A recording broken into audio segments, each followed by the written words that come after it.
बच्चों नमस्कार। बच्चों हम लोग कक्षा 10वीं गणित में गणितीय कथनों की जांच पढ़ रहे हैं, प्रूफ ऑफ मैथमेटिकल स्टेटमेंट्स। बच्चों हमने पूर्व के भाग में देखा कुछ स्टेटमेंट्स को और उनके सत्यता और असत्यता पर हमने विचार किया। आज हम पढ़ेंगे भाग 2 में बच्चों कुछ महत्वपूर्ण प्रश्नों को। आइए बिना देरी के शुरू करते हैं भाग 2। और भाग 2 का पहला प्रश्न है बच्चों, सिद्ध कीजिए कि किन्हीं भी 3 क्रमागत सम संख्याओं का योग हमेशा 6 का गुणज होता है। एक बार और सुनेंगे बच्चों, सिद्ध करें कि किन्हीं भी 3 क्रमागत सम संख्याओं का योग हमेशा 6 का गुणज होता है। चलिए देखते हैं, इसको हल करते हैं, सिद्ध करते हैं। माना 3 क्रमागत सम संख्याएं, माना कि 3 क्रमागत सम संख्याएं 2n-2, 2n और 2n+1 है। ये हमने मान लिया। जहाँ बच्चों स्मॉल n अवयव है प्राकृत संख्या अर्थात कैपिटल N की। अब यहाँ माना p बराबर 2n-2 पहला पद, 3 क्रमागत में पहला पद, दूसरा पद और ये तीसरा पद। क्योंकि प्रश्न में लिखा है बच्चों 3 क्रमागत सम संख्याओं का योग, तो हम तीनों क्या कर देंगे, जोड़ देंगे। अब यहाँ देखेंगे 2n-2 कोष्ठक हटा देते हैं यहाँ पर, और इस तरह से हमको प्राप्त हो जाएगा। यहाँ देखेंगे 2 कट रहा है बच्चों, 2n 2n और 2n, कितना n हो गया बच्चों, 6n हो गया। अब हमारा प्रश्न क्या था, प्रश्न था कि 6 का गुणज होता है, तो निश्चित रूप से 6 का गुणज है, इसलिए हम कहेंगे p 6 का गुणज है। 6 का क्या है बच्चों, गुणज है, और यही हमको क्या करना था, सिद्ध करना था। आइए बच्चों देखते हैं अगला प्रश्न है, सिद्ध करें कि किन्हीं भी 2 क्रमागत विषम संख्याओं का योग 4 का गुणज होता है। सिद्ध करें कि किन्हीं भी 2 क्रमागत विषम संख्याओं का योग 4 का गुणज होता है। आइए बच्चों इसे हम सिद्ध करते हैं। माना कि विषम संख्या 2k+1 है, तब दूसरी क्रमागत विषम संख्या होगी, दूसरी क्रमागत विषम संख्या क्या होगी बच्चों, 2k+1+2 अर्थात 2k+3 हो जाएगी, 2k+3 होगी। अतः दोनों विषम संख्याओं का योग, दोनों विषम संख्याओं का योग 2k+1 पहली विषम संख्या और दूसरी विषम संख्या 2k+3, हम इन दोनों क्या करेंगे, जोड़ेंगे 2k+1, पहले हम कोष्ठक हटा देते हैं बच्चों, 2k+3, 2k+2k+1+3, ये इस तरह से हम इसको लिख सकते हैं।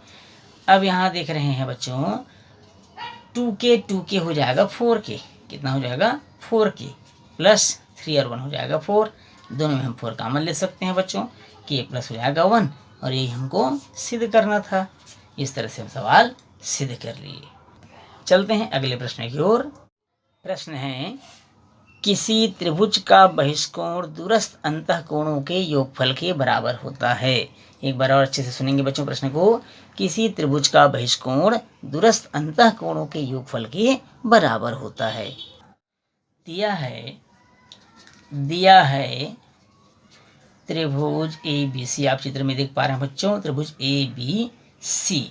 सिद्ध करना है हमको, क्या सिद्ध करना है बच्चों, सिद्ध करना है कोण A प्लस कोण B बराबर कोण ACD, ये हमको सिद्ध करना है।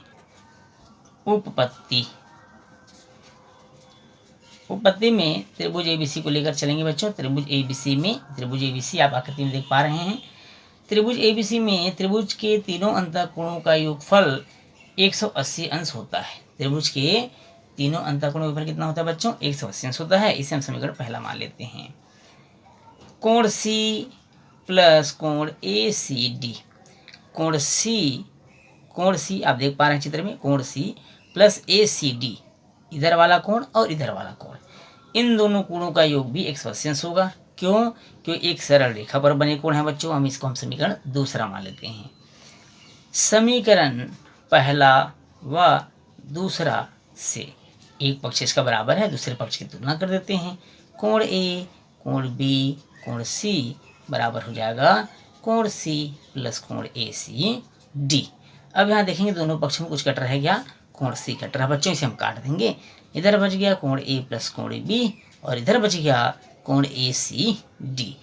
आप देख पा रहे हैं हमको यही सिद्ध करना था, कोण ए प्लस कोण बी बराबर कोण ए सी डी। और इस तरह से ये सिद्ध हो जाता है कि किसी त्रिभुज का बहिष्कोण दूरस्थ अंतःकोणों के योगफल के बराबर होता है।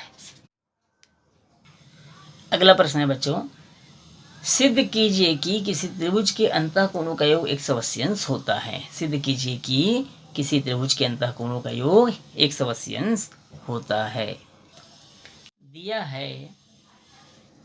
दिया है त्रिभुज पी क्यू आर, जिसके कोण कौन कौन से हैं बच्चों? जिसके कोण 1 है, कोण 2 है और कोण 3 है। सिद्ध क्या करना है हमको बच्चों? सिद्ध करना है तीनों कोण 1, 2 और 3, तीनों कोणों का योग कितना होना चाहिए? 180 होना चाहिए। हमको सिद्ध करना है त्रिभुज के तीनों अंतःकोणों का योग 180 होता है, यही हमको सिद्ध करना है। रचना हमने क्या किया बच्चों? हमने रचना किया कि एक क्यू आर के समांतर एक हमने रेखा खींची, एक्स वाई रेखा खींची क्यू आर के समांतर, जो एक्स पी वाई कोण बनाता है। और ताकि, और यहाँ पर ये भी देख रहे हैं बच्चों, ये दोनों रेखाएं एक दूसरे को कभी प्रतिच्छेद नहीं करेंगी क्योंकि समांतर है। अब इसी आकृति में हम चलते हैं। कोण 4, कोण 1 और कोण 5, कोण 4, कोण 1 और कोण 5, इसका भी योग 180 होगा। क्यों? एक सरल रेखा पर बने सभी कोणों का योग 180 होता है। हमको ये भी याद है बच्चों कि कोण 4 कोण 2 के बराबर होगा, कोण 5 कोण 3 के बराबर होगा। कोण 4 कोण 2 के बराबर है, कोण 5 कोण 3 के बराबर है। ऐसा क्यों है? ऐसा इसलिए है बच्चों, एकांतर कोण के योग में बराबर होते हैं। तो एकांतर कोण योग में से कोण 4 कोण 2 बराबर होगा और कोण 5 कोण 3 के बराबर होगा। समीकरण 1 में कोण 4 और कोण 5 की मान रख देते हैं। कोण 4 व कोण 5 की मान रखने पर, इसके हम मान रख देंगे बच्चों।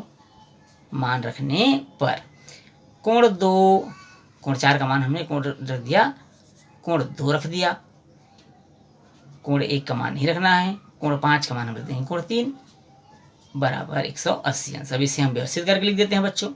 पहले आएगा कोण 1 आएगा, फिर कोण 2 आएगा और फिर कोण 3 आएगा, 180। और यही हमको क्या करना था? सिद्ध करना था। कोण 1 धन कोण 2 धन कोण 3 बराबर 180, अर्थात त्रिभुज के तीनों कोणों का योग, तीनों अंतःकोणों का योग 180 होता है। यह हमारा सिद्ध हो गया। अगला प्रश्न है बच्चों, सिद्ध कीजिए कि 2 के धन 7 एक विषम पूर्णांक है जहाँ के एक पूर्णांक है। एक बार और सुन लेंगे प्रश्न को बच्चों। सिद्ध कीजिए कि 2 के धन 7 एक विषम पूर्णांक है जहाँ के एक पूर्णांक है। आइए इसे सिद्ध करते हैं। यदि n विषम पूर्णांक है, n क्या है बच्चों? विषम पूर्णांक है, n विषम पूर्णांक है, तो n बराबर 2 के धन 1 हम इसे लिख सकते हैं। n बराबर हम इसको क्या लिख सकेंगे? अगर विषम पूर्णांक है तो 2 के धन 1 लिख सकते हैं, जहाँ पर आप k को कोई पूर्णांक समझ सकते हैं। k को क्या पूर्णांक? कोई पूर्णांक समझ सकते हैं। k एक पूर्णांक है। हमें सिद्ध करना है बच्चों, हमें सिद्ध करना है। क्या सिद्ध करना है भाई? हमें सिद्ध करना है कि n बराबर 2 के धन 7 एक विषम पूर्णांक होगी, यही हमको सिद्ध करना है। एक विषम पूर्णांक है, ऐसा हमको सिद्ध करना है। अब हम देखेंगे बच्चों n बराबर 2 के धन 7। हम 7 को इस प्रकार लिख सकते हैं क्या, 6 धन 1 के रूप में भी लिख सकते हैं, क्योंकि 6 और 1 7 होता है। यहाँ कामा ले लेते हैं 2, तो k धन 3 बच गया बच्चों, 1 अलग हो गया। इसको हम समीकरण पहला मान लेते हैं और हम मानते हैं कि माना k प्लस 3 बराबर m, ऐसा हम मान लेते हैं। तो ये समीकरण पहला हो गया बच्चों, और इसको हम समीकरण दूसरा मान लेते हैं। समीकरण पहला और क्या मान लेते हैं, दूसरा। तो समीकरण पहला व दूसरा से, समीकरण पहला व दूसरा में देखेंगे कि n बराबर 2m धन 1 हो जाएगा।